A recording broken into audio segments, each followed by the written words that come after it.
Kuya, sarikon. Gusto ko Ay, di ba sa ano? Di ay. Ang laki. Totoo, yan na, yan na. Bang hikmatan niya, kilig ka mo.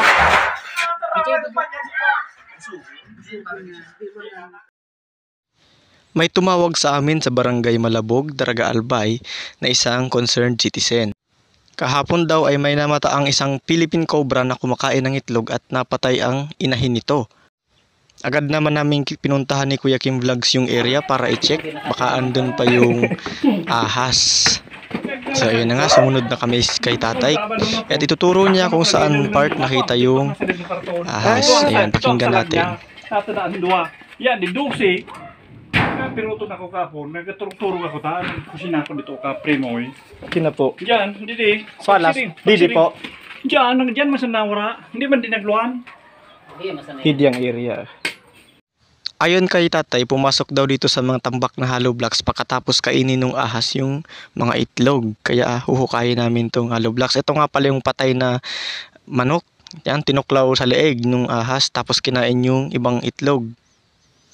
Ayan nga, medyo masukal yung areang paghahanapan namin ni Kuya Kim. May mga baybay o buhangin tapos may mga hollow blocks na nakasandal dun sa pader.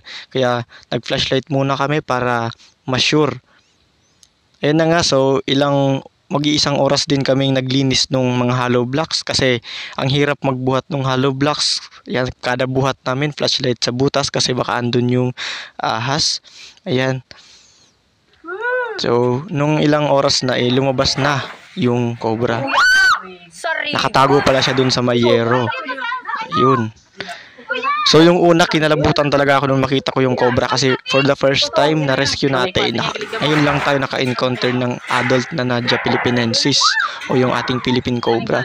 Sila ay spitting kaya nag-iingat ako and yung lugar yung sikip. Ayan. Wala akong snake hook kaya snake tong yung gamit ko and muntik pa akong makagat kaya binitawan ko. Ayan. So, disclaimer lang, hindi po nasasaktan yung snake sa ipit ng ating snake tong kasi medyo hindi siya mahigpit yung ating tong.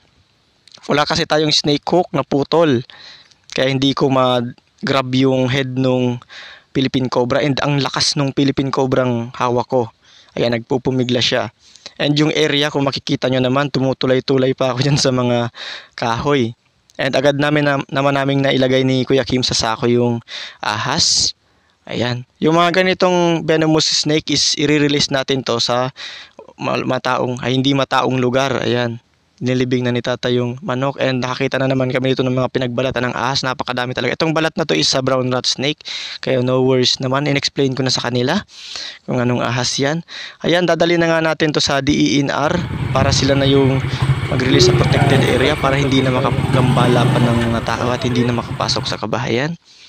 Yan na nga pinag-usapan na nga ng DENR Bicol yung pagre-release ng ating Philippine Cobra.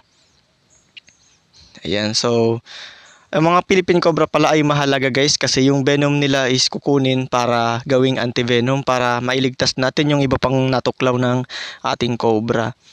So ayan. So antayin lang natin, papunta na kami dun sa paanan ng Mayon sa protected area para pakawalan itong cobra at hindi na makatuklaw pa. Yung ilang oras din kaming bumiyahe. Ayan, medyo nakakita na ako ng masukal na damo. Ayan, pagkadating nga namin sa area, ready na to release tong ating cobra. Ayan.